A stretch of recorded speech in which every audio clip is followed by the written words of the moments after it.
ഇന്ന് നമ്മൾ എക്സ്പ്ലെയിൻ ചെയ്യാൻ പോണത് ബെൻട്ടനാണ്. സാധാ ബെൻട്ടനല്ല, ഇത് റീബൂട്ട് ചെയ്ത ബെൻട്ടനാണ്. പക്ഷേ ഇത് ഇറങ്ങിയിരിക്കുന്നത് കോമിക്സ് ആയിട്ടാണ്. അപ്പൊ ആ കോമിക്സിന്റെ ഫസ്റ്റ് ഇഷ്യൂ റിലീസ് ആയിട്ടുണ്ട്. അപ്പൊ അതാണ് നമ്മൾ എക്സ്പ്ലെയിൻ ചെയ്യാൻ പോണത്. ഫസ്റ്റ് തന്നെ കാണിക്കുന്നത് സ്പേസിൽ എവിടെയോ ഉള്ള ഒരു സ്ഥലമാണ്. അങ്ങനെ ആ സ്പേസിൽ ഒരു ഷിപ്പിൽ വിൽഗക്സ് പുറത്തോട്ട് നോക്കിയിട്ട് പറയാണ്, ഞാൻ എന്താണോ ഏറ്റവും കൂടുതൽ ആഗ്രഹിച്ചിരുന്നത് അത് ഇപ്പോ എന്റെ കയ്യിൽ കിട്ടാൻ പോവാണ്. ഈ കോസ്മോസിന്റെ തന്നെ മൊത്തം അൾട്ടിമേറ്റ് പവർ അതെങ്ങാനും എന്റെ കയ്യിൽ കിട്ടുകയാണെങ്കിൽ ഈ മൊത്തം കോസ്മോസിനെ തന്നെ ഞാൻ എന്റെ കയ്യിലേക്ക് കൊണ്ടുവരും. വിൽഗക്സ് പിന്നെയും പറയാണ്, ഈ യൂണിവേഴ്സിനെ എന്നെ എതിർക്കാൻ ആരും തന്നെ ഇല്ല. ഒരു പ്ലാനറ്റും ഇല്ല, ഒരു എംപയറും ഇല്ല, ഒരു വെപ്പൺസും ഇല്ല. എന്നെ എതിർത്തവരൊക്കെ ഇപ്പൊ മണ്ണിന്റെ അടിയിലാണ്.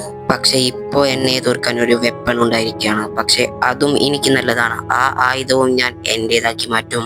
അങ്ങനെ ഇത് വിൽഗാക്സ് സംസാരിച്ചുകൊണ്ടിരിക്കുമ്പോൾ തന്നെ സ്പേസിലൂടെ ഒരു ബോർഡ് പോലെ നമ്മുടെ ഒമ്നിട്രിക്സ് പറന്നു പോവാണ്. അവിടെ നിന്ന് കട്ട് ചെയ്ത് ഇവിടെ ഭൂമിയിൽ നമ്മുടെ ഗെന്നിനെയും ബെന്നിനെയും ഗ്രാൻഡ് പാ മാക്സിനെയും കാണിക്കുകയാണ്. ഇവരെ എല്ലാം ഇവരുടെ സമ്മർ വെക്കേഷൻ എൻജോയ് ചെയ്യാൻ വന്നിരിക്കുകയാണ്. അപ്പൊ നമ്മുടെ ബെന്ന് പറയാണ്, സുമോ സ്ലാമസ് എന്ന ഗെയിമിൽ ഗ്രീൻ കാർഡ്, യെല്ലോ കാർഡ് എല്ലാ കാർഡും ഉണ്ട്, പക്ഷെ ഗോൾഡ് കാർഡ് മാത്രം എന്റെ അടുത്തില്ല എന്ന് പറയാണ്. ഗൻ, നീ ഏലിയൻസിന്റെ കാര്യം പറഞ്ഞിട്ട് എപ്പോഴും എന്നെ വെറുപ്പിച്ചുകൊണ്ടിരിക്കില്ലേ? അതിനേക്കാൾ ഒക്കെ വെറുപ്പിയതാണ് എന്റെ ഈ ഗോൾഡ് കാർഡ് ഇല്ലാത്തതെന്ന് ബെൻ വിഷമത്തോടെ പറയാണ്. അതേ ടൈം ഇവര് രണ്ടുപേരും ഏലിയൻ കോൺസ്പിറൻസി തിയറിനെയും പറഞ്ഞ് അങ്ങോട്ടും ഇങ്ങോട്ടും പറഞ്ഞ് തല്ലുണ്ടാക്കാൻ തുടങ്ങാണ്. ബെന്നാണെങ്കിൽ ഏലിയൻസ് ഒക്കെ വെറും കെട്ടുകഥയാണ്, അങ്ങനൊന്നുമില്ല, നീ എല്ലാരെയും പറഞ്ഞ് പറ്റിക്കാണെന്ന് പറഞ്ഞ് ബെൻ ഗന്നിനെ കളിയാക്കിക്കൊണ്ടിരിക്കുകയാണ്. പക്ഷെ ഗന്ന് പറയാണ്, നമ്മളിവിടെ ഉള്ള പോലെ തന്നെ ഈ യൂണിവേഴ്സിൽ എവിടെയോ ഒരു സ്ഥലത്ത് വേറെയും ലൈഫ് ഫോം ഉണ്ട്, ഏലിയൻസ് ഒക്കെ സത്യം തന്നെയാണ് എന്ന് പറഞ്ഞ് അവളും ആർഗ്യൂ ചെയ്യാണ്. അങ്ങനെ ഇതുങ്ങളുടെ രണ്ടുപേരുടെയും അടിയും മൂത്ത് തുടങ്ങുന്നെന്ന് മനസ്സിലായപ്പോൾ തന്നെ നമ്മുടെ ഗ്രാൻഡ് പാ മാക്സ് പറയാണ്, എന്റെ പിള്ളേരെ ഒന്ന് അടങ്ങിയിരിക്കും, നിങ്ങൾ വേഗം കിടന്ന് ഉറങ്ങുകയാണെങ്കിൽ നാളെ നേരത്തോടെ എണീറ്റ് പോകേണ്ട സ്ഥലത്തേക്ക് നമുക്ക് പെട്ടെന്ന് പോവാന്ന് പറയാണ്.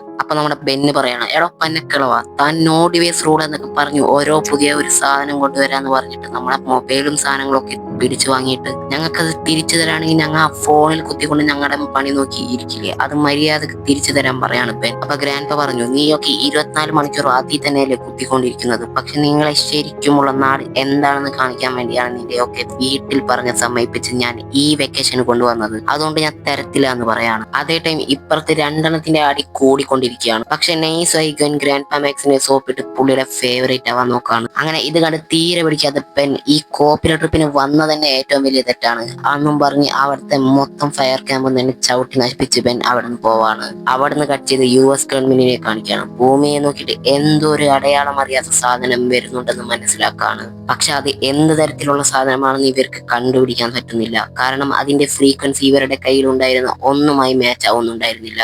അതിന്റെ സ്പെക്ട്രം തന്നെ വേറെ പോലെയായിരുന്നു. അങ്ങനെ അത് ഭൂമിയിലേക്ക് വളരെ സ്പീഡിൽ വന്നുകൊണ്ടിരിക്കുകയാണ്. അപ്പൊ നമ്മുടെ ബെൻ കാട്ടിന്റെ ഉള്ളിൽ കൂടെ നടന്നുകൊണ്ടിരിക്കുകയാണ്. അപ്പൊ നമ്മുടെ ബെൻ മനസ്സിൽ പറയാണ്, കൊള്ളാലോ, എനിക്ക് വഴിതെറ്റി, ഇനി ഞാൻ എന്ത് ചെയ്യും മല്ലയ്യ, അവരെന്നെ കണ്ടുപിടിച്ചോളും എന്നുള്ള പ്രതീക്ഷയിൽ ബെൻ ഇങ്ങനെ നടക്കാണ്. അതേ ടൈമിൽ ആകാശത്ത് എന്തോ വരുന്നത് ബെൻ ശ്രദ്ധിക്കുകയാണ്. ഇത് എന്നാത്ത ചാതനം എന്ന് പറഞ്ഞ് ബെൻ തിരിഞ്ഞു നോക്കുന്നു. അതേ ടൈമിൽ പെട്ടെന്ന് ബെന്നിന്റെ അടുത്ത് തന്നെ അത് വീഴാണ്. ബെന്നാണെങ്കിൽ തെറിച്ച് വീഴാണ്. ബെന്നും അത് എന്താണെന്ന് നോക്കാൻ അടുത്തോട്ട് പോയതും അതിന്റെ അകത്തുനിന്ന് എന്തോ ഒരു സാധനം എഴഞ്ഞ് നമ്മുടെ ബെന്നിന്റെ അടുത്തേക്ക് വരാണ്. പെട്ടെന്ന് ബെന്നിനെ കണ്ടതും ആ സാധനം ബെന്നിന്റെ കയ്യിൽ ചുറ്റി പിടിക്കാൻ തുടങ്ങാണ്. അപ്പൊ ഇത് കണ്ടതും എന്റെ കയ്യിൽ നിന്ന് വിട് പോ എന്ന് പറഞ്ഞ് ബെൻ ഒച്ച ഉണ്ടാക്കാൻ തുടങ്ങാണ്. പക്ഷെ അത് ബെന്നിന്റെ കയ്യിൽ നിന്ന് വിട്ടു പോകുന്നുണ്ടായിരുന്നില്ല. പോരാത്തതിന് അത് കൂടുതൽ മുറുകി അങ്ങ് പിടിക്കുകയാണ്. അത് വേറെ ഒന്നുമല്ലായിരുന്നു, അത് ഒമ്നിട്രിക്സ് തന്നെയായിരുന്നു. അതേ ടൈം ആ ഇമ്പാക്ട് നടന്ന സ്ഥലം മനസ്സിലാക്കി ആ സ്ഥലത്തേക്ക് US ആർമി ഫുൾ ഫോഴ്സിൽ വന്ന് ഇറങ്ങാണ്. അങ്ങനെ ആ മിലിറ്ററിക്കാർ പറയാണ്, ഈ വന്ന് ഇറങ്ങിയ സാധനം എന്തോ പ്രശ്നമുള്ളതാണ്, അതുകൊണ്ട് ഈ സ്ഥലത്തിന് ചുറ്റും മൊത്തം ഒരു മിലിറ്ററി ക്യാമ്പ് അറേഞ്ച് ചെയ്യാൻ പറയാണ്.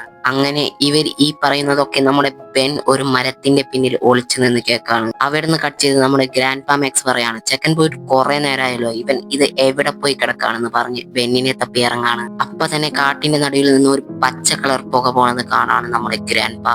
അങ്ങനെ നമ്മുടെ ഗ്രാൻഡ് പാ പറയാണ്, തുടങ്ങി ആ ചെക്കനെ എന്തെങ്കിലും വള്ളി പോയി പിടിച്ചിട്ടുണ്ടാവും എന്ന് പറയാണ് ഗ്രാൻഡ് പാ. അങ്ങനെ നമ്മളെ ബെന്നിനെ കാണിക്കുകയാണ്. കയ്യിൽ എന്ത് തേങ്ങയാണ് ഇത്, കയ്യിൽ നിന്ന് ഊരാനും പറ്റുന്നില്ല എന്നൊക്കെ പറഞ്ഞ് നടന്നുകൊണ്ടിരിക്കുകയാണ്. പെട്ടെന്ന് എന്തോ കണ്ട് ബെന്ന് പേടിക്കണം. അപ്പൊ അങ്ങനെ നമ്മുടെ ബെന്ന് നോക്കുമ്പോൾ ഒരു സൈബർനെറ്റിക്കൽ കരടി. അപ്പൊ അത് ബെന്നിനെ കണ്ട് അറ്റാക്ക് ചെയ്യാൻ വരാണ്. ബെൻ എസ്കേപ്പ് ആവാൻ നോക്കാണ് ഇതിന്റെ അടുത്തു നിന്ന്. എങ്ങനെ എസ്കേപ്പ് ആവുമെന്ന് ആലോചിച്ചിട്ടിരിക്കുമ്പോൾ തന്നെ പെട്ടെന്ന് ആ ഒമ്നിട്രിക്സ് ആക്ടിവേറ്റ് ആവാൻ തുടങ്ങാണ്. പെട്ടെന്ന് തന്നെ അത് ബെന്നിനെ വേറെ എന്തോ ഒന്നായി ട്രാൻസ്ഫോം ചെയ്യാൻ തുടങ്ങുകയാണ്. ബെൻ വേറെ തന്നെ എന്തോ ഒരു മൃഗം പോലെയാവാൻ തുടങ്ങുകയാണ്. അപ്പോഴാണ് ബെൻ കുറച്ചും കൂടി വിയേഡായുള്ള 4 ആംസ് ആയി മാറുന്നത്. അങ്ങനെ കരടിയും 4 ആംസും തമ്മിൽ തീപ്പൊരി ഫൈറ്റ് നടക്കുകയാണ്. ബെന്നിന് ഇപ്പോഴും മനസ്സിലായിട്ടില്ല എന്താണ് സംഭവിക്കുന്നത് എന്ന്. എന്നാലും സൂമോ സ്ലാമേഴ്സ് ടെക്നിക് ഒക്കെ വെച്ചിട്ട് ആ കരടിനെ നല്ല അടി അടിക്കുകയാണ്. ആ കരടി പിന്നെയും അറ്റാക്ക് ചെയ്യാൻ വന്നപ്പോൾ ബെന്നിന്റെ ബോഡിയിൽ പിന്നെ മാറ്റങ്ങൾ സംഭവിക്കുകയാണ്. പിന്നെ ബെൻ വീണ്ടും ഹ്യൂമൻ ഫോമിലേക്ക് മാറാണ്. അങ്ങനെ ഒമ്നിട്രിക്സിന്റെ പവർ പോയതുകൊണ്ടാണ് ബെൻ ഇപ്പോ ഹ്യൂമൻ ഫോമിലേക്ക് ആയത്. ആ ഹ്യൂമൻ ഫോം ആയതും കരടി വീണ്ടും ബെന്നിനെ അറ്റാക്ക് ചെയ്യാൻ വരാണ്.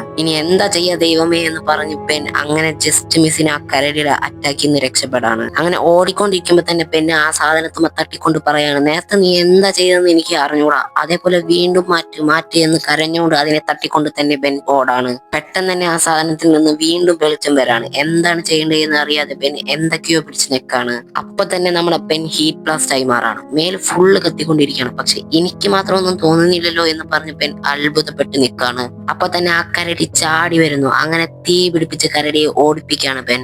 അപ്പോഴാണ് ബെൻ ആലോചിക്കുന്നത്, ഞാനിപ്പോ ഇവിടെ ഉണ്ടാക്കിയത് ഒരു വലിയ ബ്ലാസ്റ്റ് ആണ്. ഇങ്ങനെയാണെങ്കിൽ ഇത് എന്തായാലും തൊട്ടപ്പുറത്തുള്ള ആർമിക്കാർ കണ്ടിട്ടുണ്ടാവും. ഉടനെ തന്നെ അവർ ഇങ്ങോട്ട് എത്തുമെന്ന് ബെൻ മനസ്സിലാക്കാണ്. അപ്പൊ തന്നെ ബെൻ വിചാരിച്ച പോലെ തന്നെ അവരെ മൊത്തം ആർമിക്കാർ വരാണ്. അങ്ങനെ അവർ പറയാണ്, ഇവിടെ എന്തോ ഒരു ഹീറ്റ് ബ്ലാസ്റ്റ് നടന്നിട്ടുണ്ട്, അത് എന്താണെന്ന് അറിയില്ല, നമുക്ക് പെട്ടെന്ന് തന്നെ ഇനിയും ബാക്കപ്പ് വേണം എന്ന് ജനറലിനെ വിളിച്ച് പറയാണ്.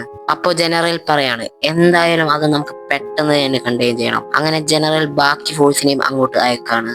അവിടുന്ന് കട്ട് ചെയ്ത് പിന്നെ കാണിക്കുന്നത് നമ്മുടെ ഗ്രാൻഡ് പേയും പച്ച കളർ പുക വന്ന സ്ഥലത്തേക്ക് പൊക്കോണ്ടിരിക്കുന്നതാണ്. അവിടുന്ന് കട്ട് ചെയ്ത് സ്പേസിലുള്ള വിൽഗാക്സിന്റെ ഷിപ്പാണ് കാണിക്കുന്നത്.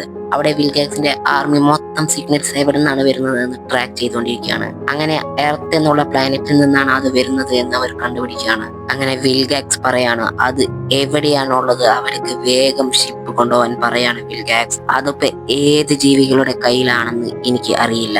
ഏത് ജീവികളുടെ കയ്യിലാണെങ്കിലും അതിന്റെ പവർ എന്താണെന്ന് ആ ജീവികൾക്ക് അറിയില്ല. കാരണം ഈ മൊത്തം യൂണിവേഴ്സിനെ തന്നെ കീഴടക്കാനുള്ള ഒരു വെപ്പണാണത്. അതാണ് ഒമ്നിട്രിക്സ് എന്ന് പറഞ്ഞുകൊണ്ട് നമ്മുടെ വിൽഗാക്സ് ചിരിക്കുകയാണ്. അങ്ങനെ അവിടെ വെച്ച് ഈ ഫസ്റ്റ് ഇഷ്യൂ തീരാണ്. ഇതിന്റെ ബാക്കിയുള്ള ഇഷ്യൂ ഒന്നും ഇപ്പൊ ഇറങ്ങിയിട്ടില്ല. ഇറങ്ങുമ്പോൾ ഞാൻ അപ്പൊ തന്നെ ചെയ്യുന്നതാണ്. ഈ ഇഷ്യൂ നിങ്ങൾക്ക് വീണ്ടും കാണണമെങ്കിൽ സബ്സ്ക്രൈബ് ചെയ്ത് വെക്കുക.